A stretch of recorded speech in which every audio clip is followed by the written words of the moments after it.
Okay, recording right on. So let's get started. Let me share here with you.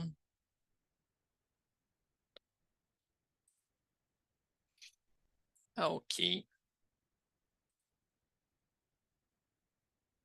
So guys, as you know, this session is about assessment for Fundamental Anos Iniciais, right? But if you're teaching like in the case of Jennifer, right? Or other people who are teaching like Anos Finais or high school, no problems at all, okay? This is gonna be useful and very helpful for everyone. Okay, so guys, let's start our discussion today with two questions here. So how do you differentiate between assessment and test? And how often do you assess your students, right? So our consultants sent you a text last week and this week too about the difference between assessment and tests, right? I don't know if everybody had the time to read. I'm gonna share here on the chat, right? So if you want to read later, it's okay. But I want you to think about these two questions. How do you differentiate between the assessment? Is it broader or no? Is it the same thing as tests? Let's think about that. And how often do you assess your students, right? The frequency and how important is that? Okay, so I'm gonna put you in breakout rooms and you're gonna discuss in trios or groups of 4 people, okay? I'm gonna give you 2-3 minutes for that. And then we come back and you share your ideas with us, right on? So if you wanna take a picture or print screen, please feel free now.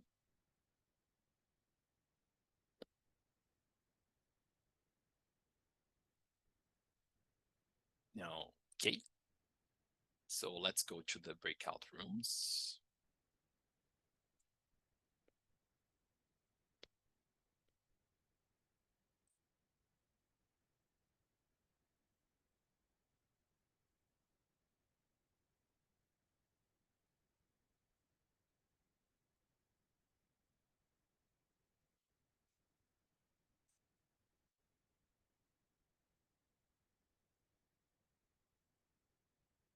Okay, just changing some people here to be very democratic. Okay, let's go.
Okay, welcome back, everybody. Okay, I think everybody's here. Yes, everybody's back here. So, guys, please share your thoughts, your ideas. First thing, how do you differentiate between assessment and tests?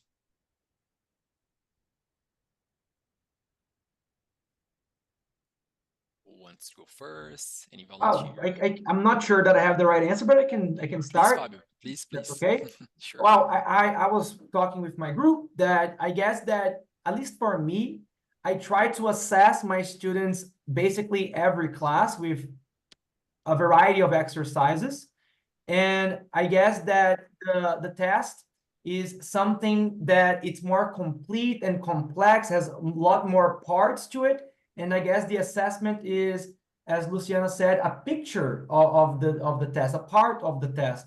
At least that's how I'm thinking about it. But maybe I have the wrong idea. And I guess that we have tests every trimester, so basically every 2 months and a half. Nice, nice. Yes, you're on the right track, right? So assessment should be something more frequent, right? Right. Something more related to routine. And tests are something that we have like every month or every 2 months, every trimester. So yes, you're on the right track. This is something. Gabi, please, you were talking on the group about self-assessment, right? So please share your thoughts on that, please. Oh, I was telling my group that Onde que eu first coloco? thing Não that I falei do in nada my disso. classes, first thing that I do in my Onde que eu classes, coloco? I Não falei put nada down disso. a little scheduling, and so I can check if they understand what they were supposed to understand by the end of the classes. So every class, I can check if they are following what I'm saying or not, so that I can not fix this, but do something to work things out in my next class. So it's in every class. I also do games, like my group said. I do a lot of games. They call me a gamer. You're a gamer. That's good. That can be something worked, right? But thank you so much for your contribution, Gabi. Your contribution brings something that is very important, and that poses a question, right? Is assessment restricted to the teacher, or can the students assess themselves? And how important is that, right? So let's reflect upon that too. That's really important. Okay, Louise, you want to share something with us about assessment tests? How frequent do you do it? We were talking about how important is to assess the students every day in our routine, because we do that every time during the class, every class, with the activities from the book, with the peers, the group works. We talked about that importance. Nice, right on. Jessica, you want to share something? I think she said in the chat that she will be right back. Oh, she's in a meeting. Right on. Right on. Perfect. Okay. So guys, we have very important things that we can move on. So we have self-assessment. We have the frequency of assessment. How important is that? Let's keep going here. So let me share with you.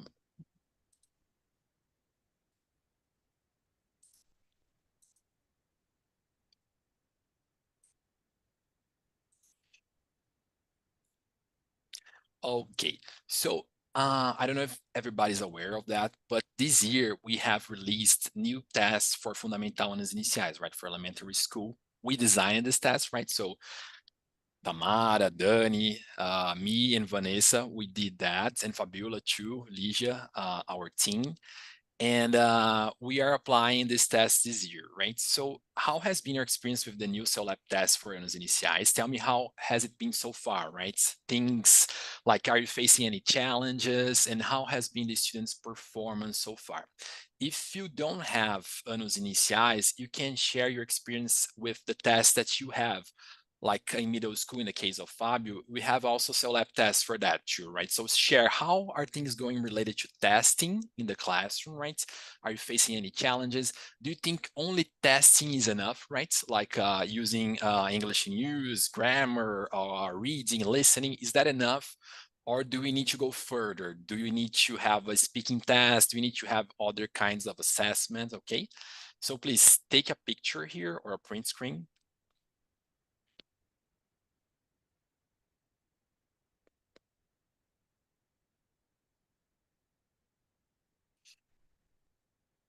Okay, so guys, I'm gonna put us in breakout rooms, okay? And we're gonna discuss that for 2 or 3 minutes and then we come back. Let's go.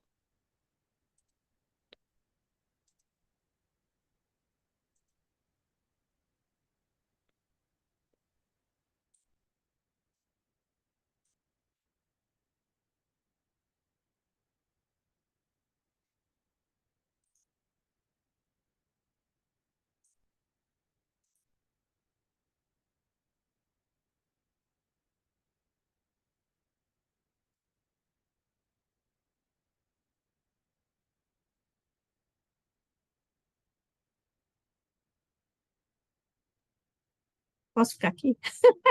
Pode, Luz. Quer que para? Peraí, deixa eu... Okay, guys, coming back here. Oh my God.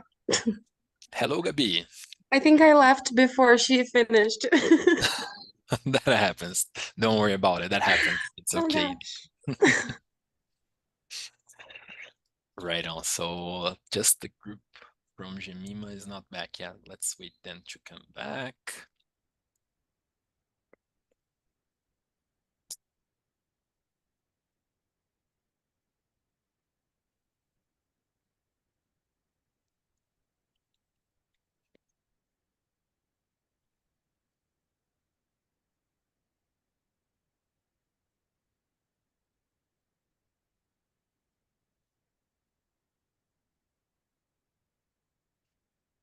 All right, now everybody's back here. So Luis, you shared something very interesting at the back, the breakout room, right? About the different types of exercises and how they are more specific to certain types of ages. So please share with us.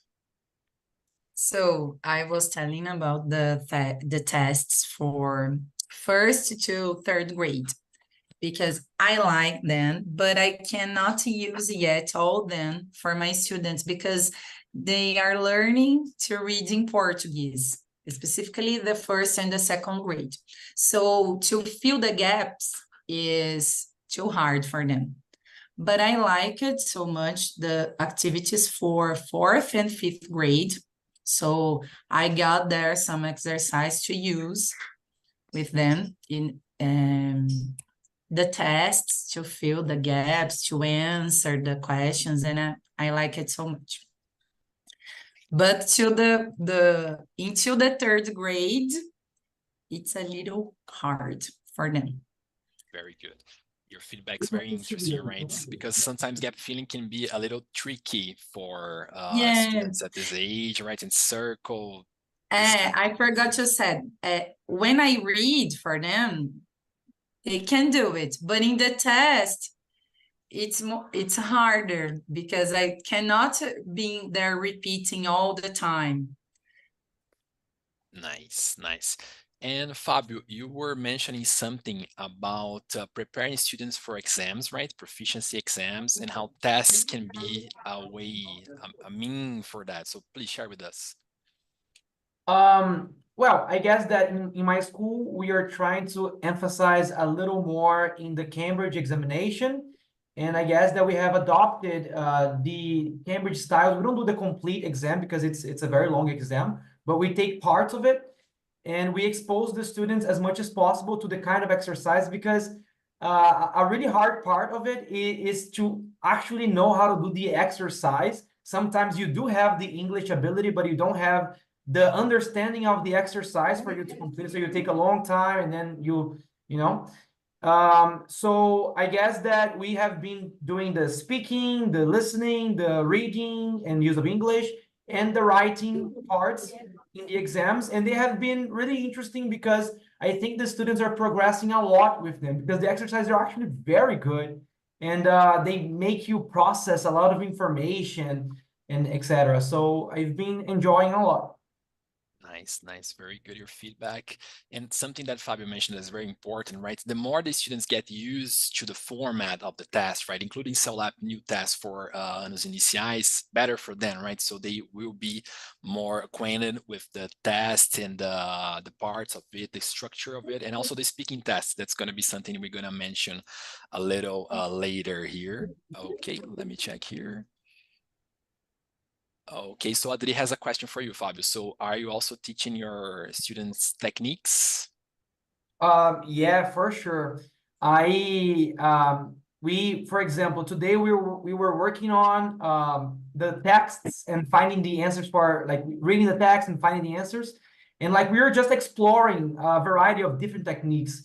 And like some students prefer to actually go to the question first and then try to skim it to find the answer. Some prefer to read all the questions, read all the text, and find the answer. So I was basically giving them a lot of different ideas for them to explore and find the way they feel more comfortable with it. Yeah.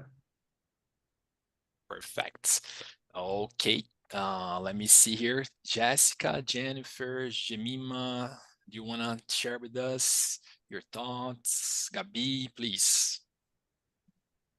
Well, as I was saying in my group, I don't have tests for ensino infantil, educação infantil, but in the end of each unity, we have some projects. We have to create some things, some instruments, talk about some cultures as well. And that's the way sometimes I use to check if my students are understanding the process based in simple things, just like follow instructions, create things if they remember the story I told them, if they can remember some facts related to this project.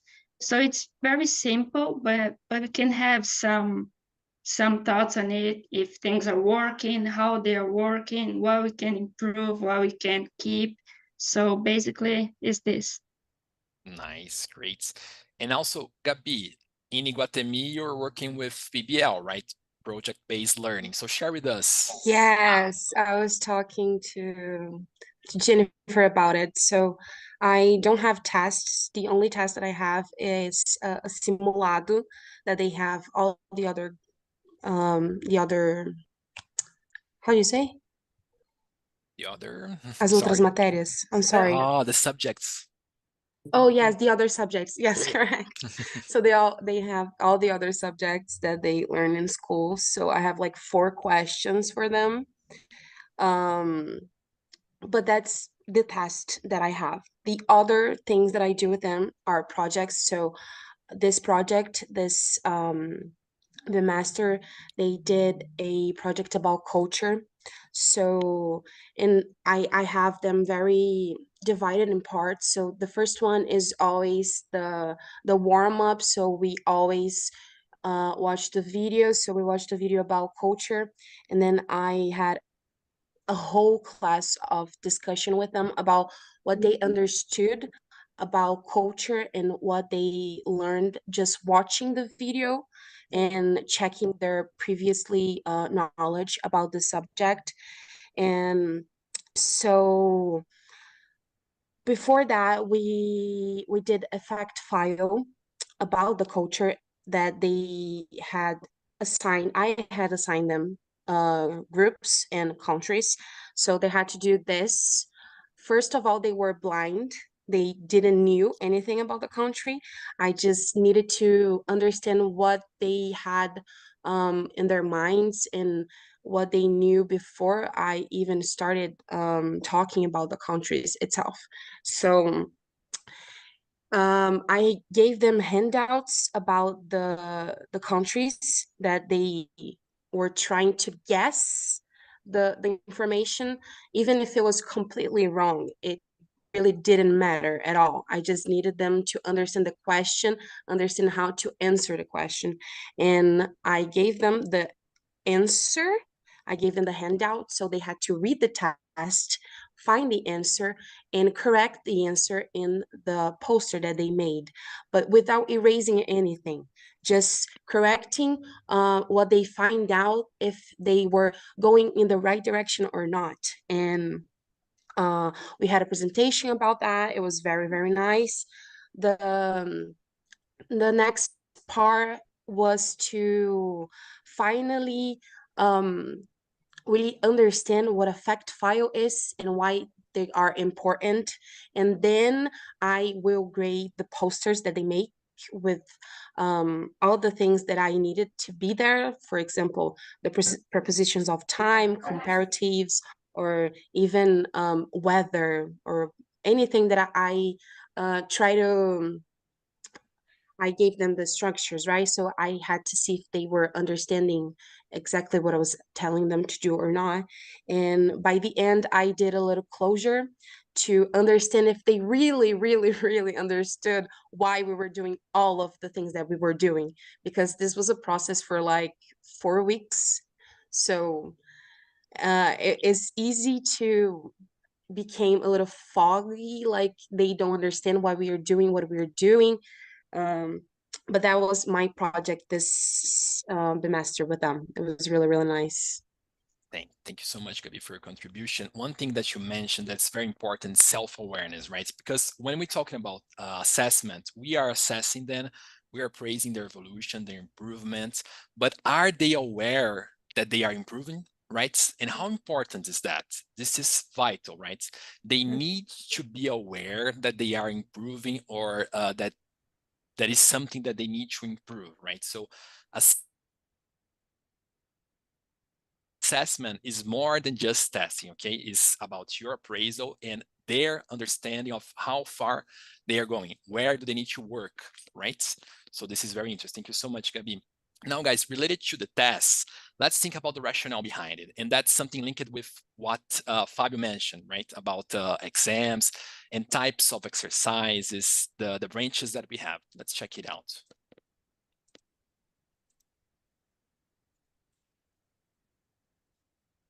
Okay, so guys, what's the rationale behind the tests? Okay, so we are assessing in a test, right? We always assess something in a test. So what are we assessing, right? What are the categories that we are assessing, and which skills are covered, right? So I think we can do this together here. We don't need to go to the breakout room. So guys, which skills are covered in the Cel.Lep test for anos iniciais? Any thoughts? Probably reading. Yes, what else?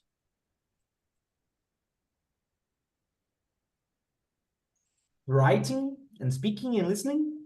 Yes, yes, yes, yes. And we also have English in use, right? So we have these things here. I think we didn't put writing. Let's put writing now. Yes, we forgot to put. Okay. So guys, we have English in use. English in use, guys, what do we usually have for English in use? Two things, right? Which are? What kind of exercises? English, yeah, two categories, right? We have for English in use. We have grammar and? Like collocations or yeah, vocabulary, right? Usually vocabulary. related to grammar and vocabulary. Reading, listening, speaking, and writing. These are the skills. Now, guys, let's think about those skills and let's try to link with the competencies we have. Check it out here. So guys, what are the 4 communicative competencies? Okay, so if you have been, if you attended our sessions at the end of the year or the beginning of the year in July, you have seen this picture here, okay? So I want you to take a look here. Ability to create grammatically correct utterances. What competence is that?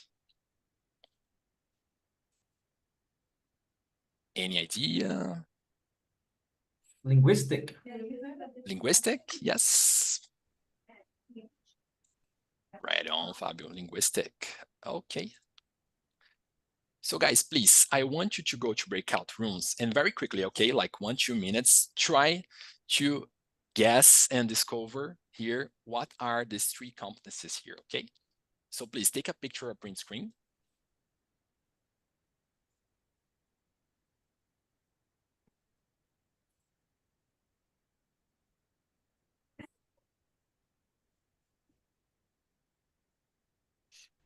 All right, let's go.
Oops.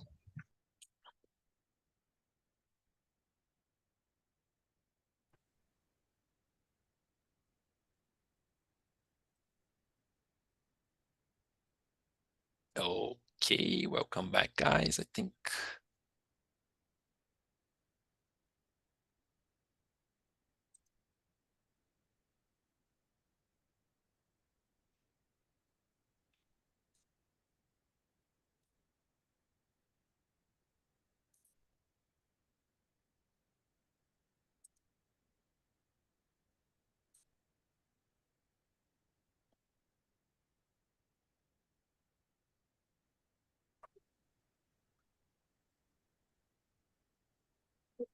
Julian. okay, everybody's back here. Okay, so guys, tell me, which is the second competence here? Ability to create social linguistic Sociolinguistically appropriate utterances. Which one is this?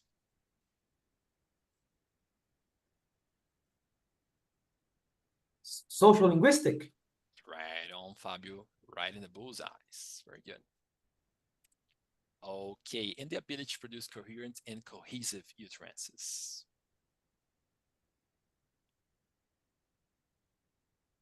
Discourse competence. Yeah, that's very good, Jennifer. Discourse. Okay, and the ability to solve communication problems as they arise, right? How can we solve problems when we have a problem in chess, right? What we need? We need strategy. Yes, perfect. Strategic competence. Okay, now guys, let's put both pictures together, right? We have the skills here and we have the competencies. Let's try to think about first tests, right? Regular tests. Which competencies do they cover? So in your opinion, which of the 4 competencies are dealt with in a test? Imagine a regular, common test for regular schools. Which of the 4 competencies are dealt with in this test? So linguistic competence, do you think linguistic competence is dealt with in a regular test? Ability to create grammatically correct utterances? Fabio is nodding. Yes, Fabio? Yes, I think Yes, so. yes. Everybody agrees? Yes. Yes, everybody agrees. Yes, great, fantastic. So yes, linguistic competence, we would say that is the main competency covered here, okay? So let's think about the others, right? So social linguistic competence, think about the big picture, right? Do we cover this competency in a regular test? Do we cover that?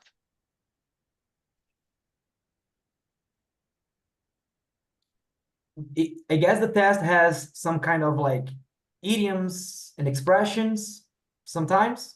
Sometimes, yeah. Sometimes can have, right? Can be like text talking about different things like slangs or things more related to class and social things, right?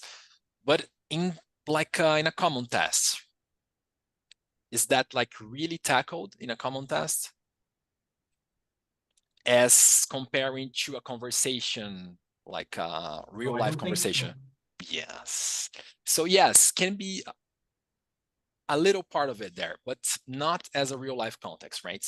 And this scores competence, guys. What about that? How do you think scores is dealt with in a regular test?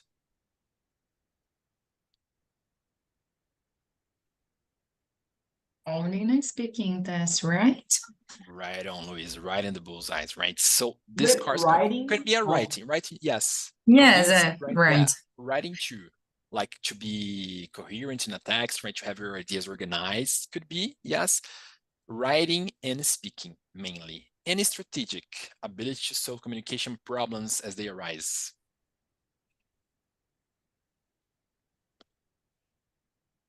I think that's a really good one to teach the students, right? But sometimes they don't know. Yeah. Yes. And that's kind of hard to have in a test. Speaking tests, yes, especially if it's a group dynamic thing that they have to take turns, But like we have linguistic competence, that's a given. Social linguistic could be a little thing there. Discourse, like you said, in a writing, yes, but it's strategic, right? We shall say that it's restricted to real, not real life, but communication in a speaking way, right? So based on that, based on this analysis that we made now, do you think tests are enough to assess and to appraise the evolution of a student? Probably no. No, right? We need to assess, like we said in the beginning, like every day we need to assess them. So Day-to-day frequency. yeah, day-to-day frequency. And we're going to talk about some strategies that we can have. So just to finish this topic of tests, what is the importance of the speaking test based on what we mentioned here about the competencies? And have you been able to apply the speaking test to your students, right? The Cel.Lep speaking test for anos iniciais or other speaking tests So I want you to discuss these questions and think about the importance of the speaking tests related to the competencies, and especially strategic, discourse, and social linguistic. Okay, so I want you to take a picture or a print screen here.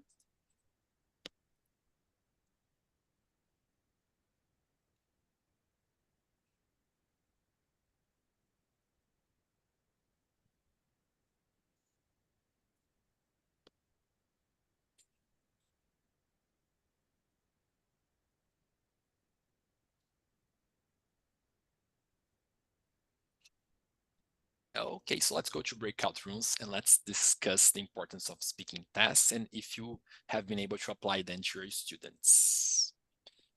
Hello, Eleni, welcome here. Hello, thank you. Hello. Sorry for my late. It's okay, no problems.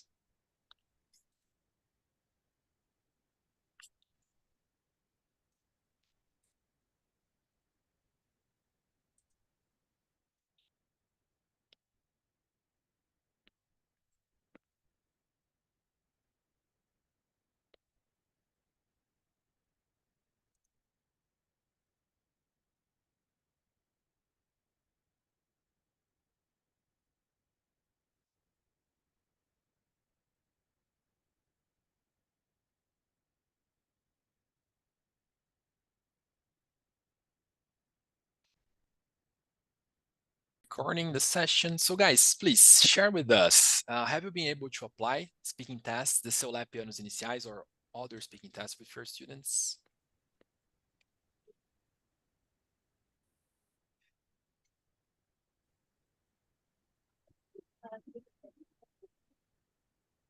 No, not so far. Fabio, have you? So yes, we have been applying well, a few years ago we had they're a little bit older, so they were doing kind of like group slides presentation, and basically each person had to talk for at least 1 to 2 minutes. So it was very short, very. We were like progressing little by little, and today we're using more of like the Cambridge approach, like for the 6th grade, 5th grade. We use more like those what is your favorite hobby? Then there's the picture of the possible hobbies, and then they talk about it, say what they like, what they don't like, and etc. And very basic questions like what's your name, how old are you, what do you like to eat, what do you like to do on the weekend, and things like that. Right. And you, Luis, have you been able to apply the speaking test? No, I'm not. I'm saying to them because I have class with 30 kids and I assess their speaking with the activities, the pair works, the group works. I would like to know if there is someone here, I don't know if you teach to Anos Iniciais, if you try it, share with me. I want ideas. I use only the tests in the paper, you know, 1 for bimester with reading and writing, only this specifically, not the speaking test for real. Right on. And you mentioned something about doing, sorry, Fabiola, please. No, Louis, Jessica was telling us about some recordings of videos, right, Jessica? Would you mind sharing a little bit? So I'm quite new, so I didn't have a chance. I didn't get the chance to actually assign anything to the students yet, but I had to correct the activities and tests that the previous teacher had applied, and she had asked them to record videos, different grades, different videos, but uh, answering short questions like what's your name, what's your full name, what's your nickname. For older students, she asked them to go over a day in their lives with telling them when they do the activities. For example, I wake up at 6 a.m., I shower, like sharing about their days and everything. And I told them that it was nice because some students, they were very shy on camera and everything, which I totally understand. But some of them, they were like treating this was like a YouTube channel, and they were so, comfortable on camera, and they were talking like it was a TV show or something. So TikTokers, right? yes, so that was nice. Amazing. It's nice because they get really engaged if you get this background of being YouTuber, right, for this age. So this is really good because they get excited about it. And yes, Luis, I want to link something that you mentioned about big groups, right? You mentioned 30 students group, right? This kind of size Yes. and monitoring, right? Because this is very important, right? We're talking about speaking tasks, but as we mentioned, assessment is something wider than just tests, right? So how can we monitor their production and how can we appraise their production in the classroom regarding big groups, large groups? Let's check it out.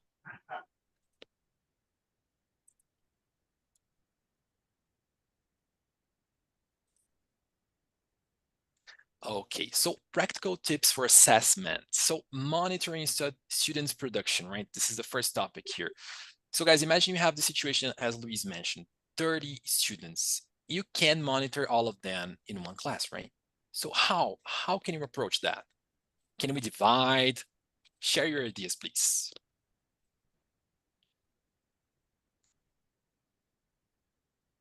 We can divide them in groups, so we can, sorry, Jessica, we can divide them in groups. So it's, I'm not sure about that, but sometimes you can like give some, like 5 minutes in a group, 5 minutes in another, or even work with these groups in different days, in different classes, maybe. Jennifer, thank you for your contribution. Yes, this is very important, right? So dividing them into groups. So Jessica, please, you want to say something? Please share with us. Yeah, I was gonna go on the same line as Jennifer, saying that if you have them in groups or pairs, you can just go over and listen a little, what they're saying, what they're sharing, and then maybe after this moment, you can ask them to share, uh, for everybody what they discussed in the group. So this way you can monitor them, and it's not gonna be everybody like you guys mentioned, right? Sometimes we have many students in a class, and it's impossible to actually stay them with them for quite some time. But it's even so, this is the way. Great, great. So imagine a situation, we have a big group, right? A large group with 30 students. You can divide them into different forms, right? You can have them in stations and you think about, I'm gonna assess this station today and this station tomorrow, or 2 stations in a day, or for alphabetical order, right? I'm gonna assess from letter A into letter J today, and then letter L into letter R. You can divide. What is the importance of dividing this assessment? To hand out personalized and tailored feedback, right? So you can give that like post-its, messages. So let's think about these practical tips here. Imagine a situation, you have divided them into groups, right? And you want to monitor group 1 and group 2 today. So after they do their speaking dynamic, their speaking activity, you get post-its and you write down like, and try to be specific, right? Don't be general, like good work, something like that. Try to be specific. So a very good pronunciation on this word, right? I like the way that you asked your colleague back. Try to be specific and hand out to them personalized feedback, right? So say something that you notice, something that's specific, not like, oh, great work, nice job. Try to get something for real, some language that emerged in that interaction, right? And you jot down and hand out to them personalized, right? Why this would be good for the students?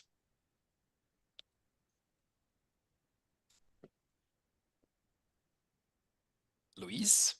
In our last feedback with Dani, we talked about this, how they need to know, because when they are so beginners and they, for example, the new students, I had one class in this year with 10 new students at the school.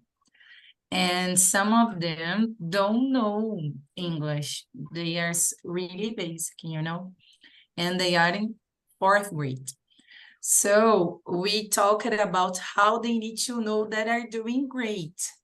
even if I need to speak in Portuguese to them, oh, you are fantastic. Você foi ótimo nisso aqui, arrasou. Because they really, sometimes they don't know what is good job, what is, very good.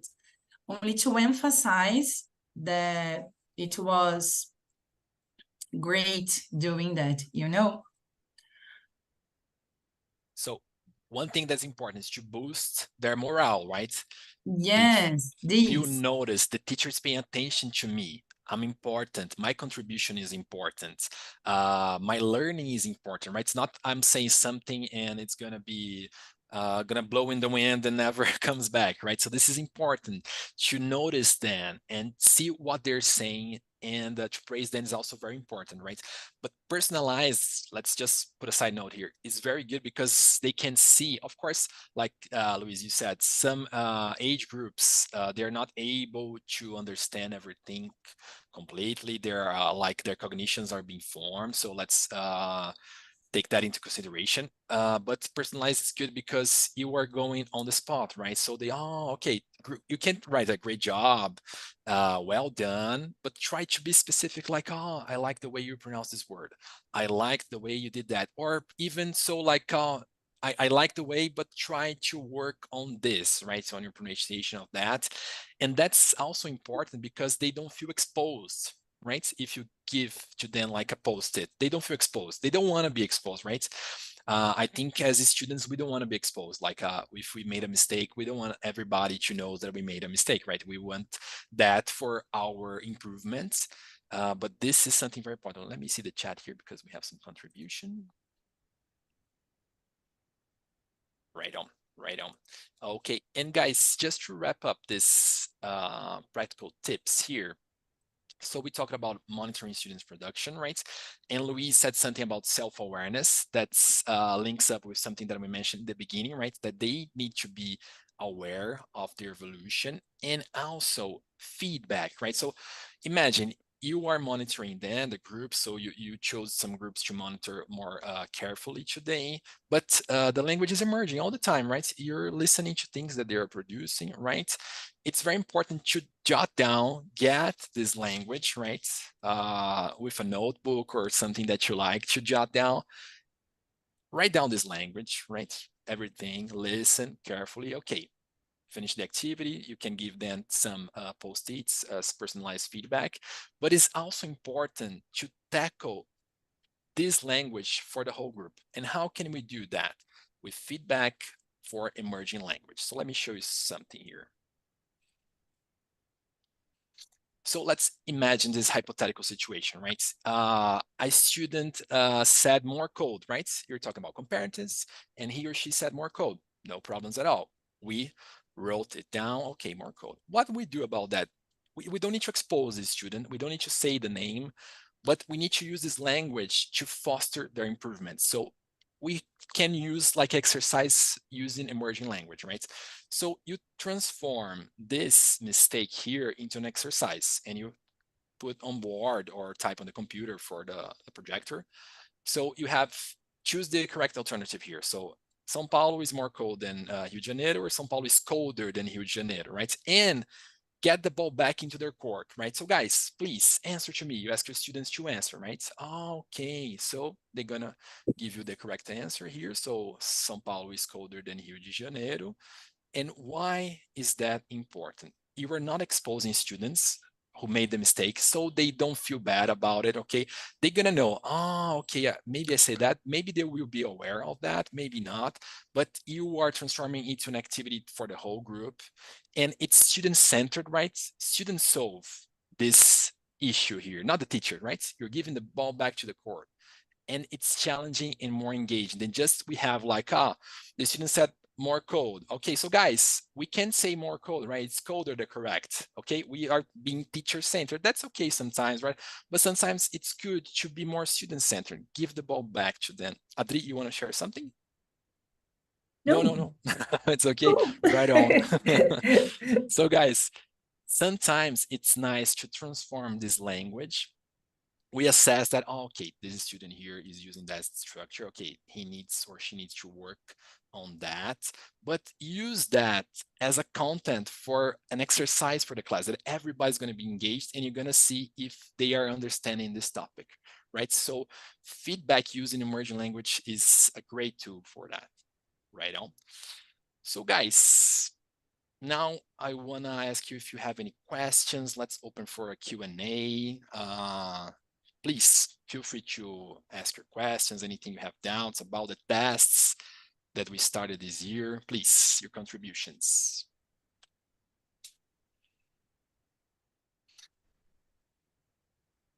No questions? So far, so good? Yeah, everything's fine. Okay, so what's your take on the session today? What are you going to leave this session?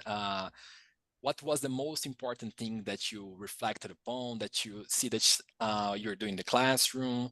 Please share with us something that you take from this session. Well, I have a question, actually. Please, Fabio. Would you say that the best way to teach even like 4 or 5-year-old kids is by having them like be immersed in English, or like, do you think that the best way is by speaking as much English as possible, or do you think it's necessary to speak Portuguese too? Like, what's your opinion about that? We in Cel.Lep, we believe in the judicious use of language one, Portuguese, right? But we also believe in using English the most you can. So I'm gonna, Tamara, please, you want to say something about that? Okay. I believe that we should use as much as possible. And sometimes we may need to turn to Portuguese to attend some individuals' needs.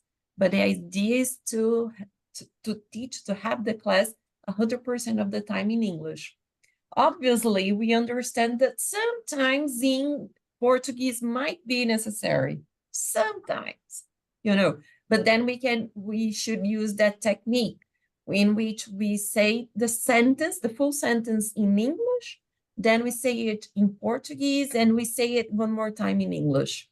And the idea is that by the end of the year, we can remove this sentence in Portuguese and use English all the way. So do you think that the Portuguese is more like to comfort the kid that is having like a adrenaline rush because doesn't understand what's happening, or it's more like, is that? Yeah, sometimes, yes. If they feel anxious, sometimes they just want to confirm something that they understood you are giving the instructions in English and they do understand what you're saying, but they turn to Portuguese to confirm that they are understanding. Sometimes the students want to test you to see, I don't understand anything that you are saying. Can you say that in Portuguese? They are testing you, right? So you need to feel what is going on during your lesson with your students and make the right choice to use Portuguese. It has to be something that is going to attend students' need, but you need to know whether they really need it or they are testing you. Make sense? Yep. Yes, Is it totally. for you? Yes. Okay. Totally. Adri, please. Yes, and just one more thing, consistency and persistence are also important, right? Especially when it comes to educação infantil, Fabio, that you mentioned. Sometimes we tell ourselves, oh, they're not going to understand that, so let me go back to Portuguese because it's going to be easier. They are too small. You see, there is that affective filter as well.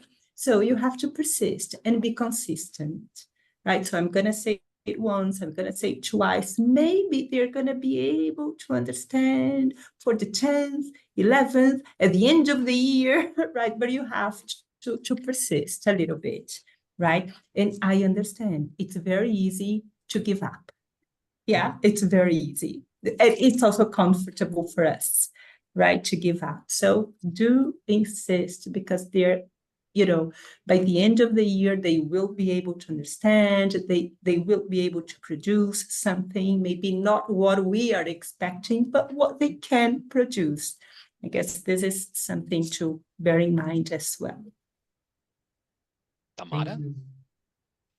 just in addition to what Adri said, is that, you know, the competences that we discussed previously. We teachers use a lot of strategic competence during our lessons.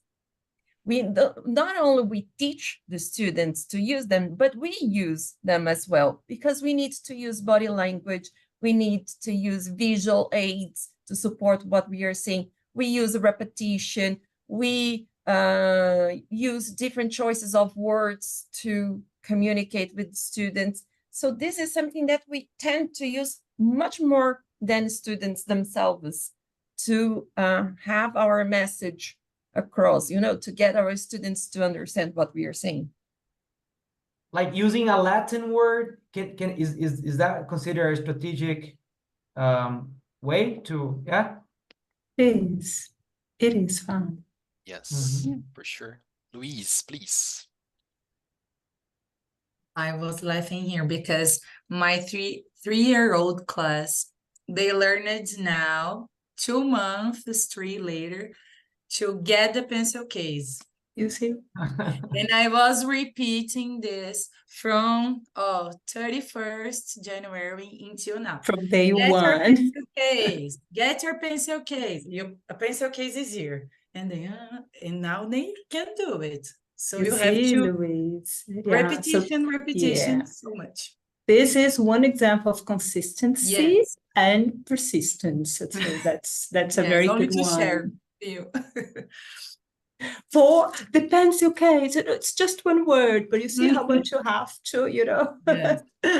to try. That's good. That's interesting. Fabiola?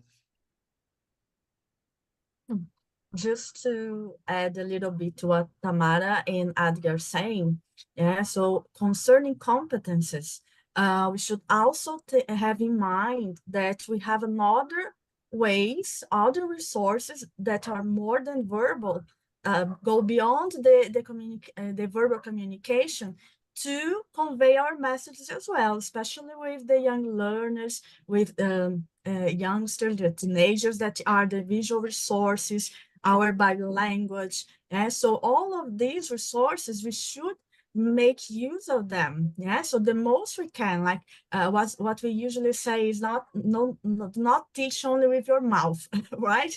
So the teacher needs to use all the resources possible and available to make yourself understood. Né? So we have their flashcards, we have the cards, né? So let's remember all these resources as well. Your body language, yeah, so the songs, music, and that's it. Great, fantastic. So please, Gabi, Jennifer, Jessica, something that you want to ask, any doubts, any takes on the session? What do you think you'll reflect upon after the session?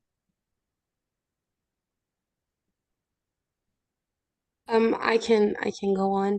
Sure. I think that what I'm really reflecting right now, it's really about the tests and about the last thing that you said about emerging language. That was something that I was already doing it, but without knowing it. So now that I know this is a real thing, I think that I can implement them in my class in a way that it will be really good for the kids. I see a lot of them doing exactly what Adriana said, that, oh, I don't understand. You even saw that in my last class. Oh, I don't understand what you're saying. And I said, no, you do understand.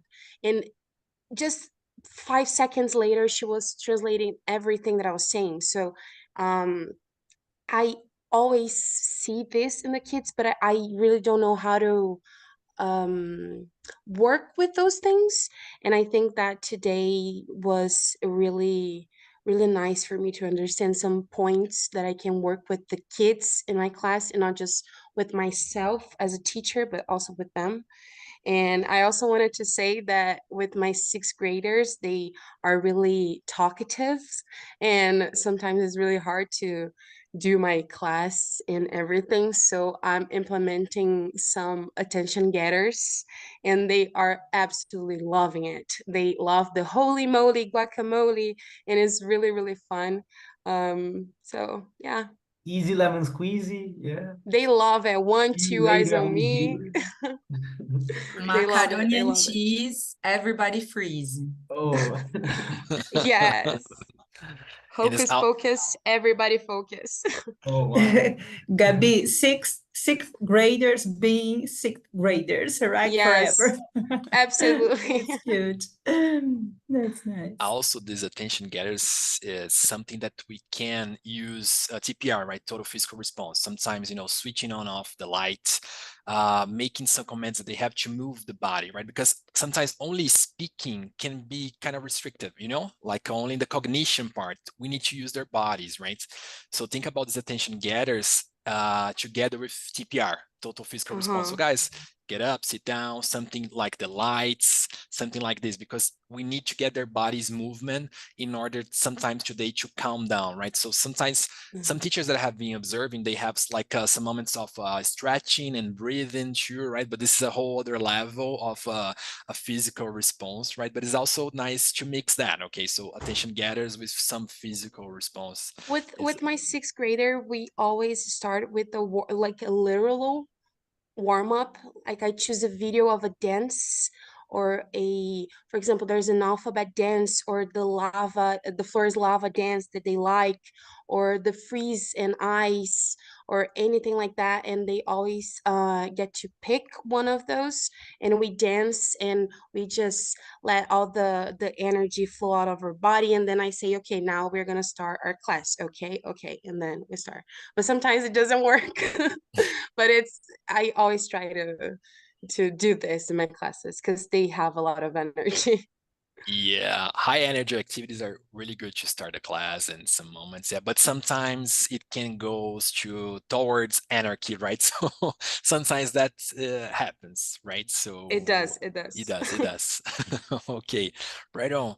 So please, Jemima, Jennifer, okay, Jennifer said something here on the chat.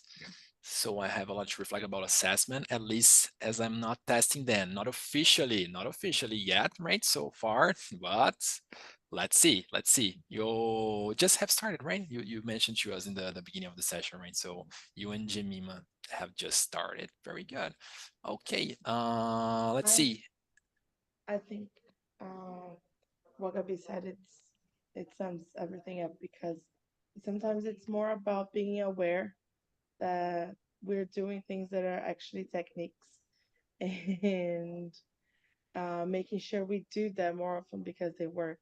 And about the thing where we we say stuff to students, we tell them instructions or we're having a conversation or something and they're not understanding, there are the ICQs, right? So those little questions we ask to make sure they are understanding what we are talking about. And I am that teacher that I'm talking to the students and I'm like, what if I lost that one? Sometimes I just want to check. Sometimes they don't even look lost. But then I always like to ask these questions to make sure I have everybody on the same page. And they're very helpful. Great, Jessica. And to put everybody on the same page here, please, what are ICQs? What the term stands for, and please. It's for instruction checking questions. Right on. So you ask Wow. them to do a task, assign them a task, and you explain the things you have to do. And then instead of translating it to Portuguese, you just ask students, you break the instruction down into smaller parts and you ask them like, what do we have to do now? Do we have to go to which page? Which exercise are we going to do? Do we have to listen or write? Is it an oral exercise? So you break it down for them to understand. You know they understood, and you don't have to use Portuguese. Great, fantastic, Jessica. Thank you so much for your contribution. ICQs are indeed a very useful tool for us, and also links with Fabio's question, right, about the use of English in classroom, the use of Portuguese, right? ICQs, we can break them down and either or, you know, and try to use Portuguese as a last resort, right? So this is really great. Amazing. Anybody else would like to contribute? No? Right on. 5:30 now. Adri has a very interesting Just food for question here. thought. Food for Yeah, thought, yeah. just food for thought. Can formal tests, let me see here the complete question, actually assess the 4 competencies? Can they? Food for thought, right, guys? Don't need to answer now, Food for right? thought. We don't need to answer. I don't have an answer right now. Yes. Just food for thought. It's a takeout for the weekend, okay? So think about Mm. that. Can they, because we discussed that. We didn't go deep into that because that can be tricky, if you go deep and analyze, but very interesting question, Andre. Think about it, guys. Guys, thank you so much for coming. Thank you so much for your contributions, right? So Jessica, thank you so much. Fabio, Luiz, Jemima, Jennifer, Gabi, and our Cel.Lep team here. Adri, Fabiola, Tamara, Ligia, Vanessa, and Lu. Lu is back here. Hey, Lu. Thank you so much for coming, right? Thank you for contributions. I hope it was a good discussion for you, right? So this was the idea, to discuss together, to share your thoughts, right? Not something that's centered on us. We're not the center of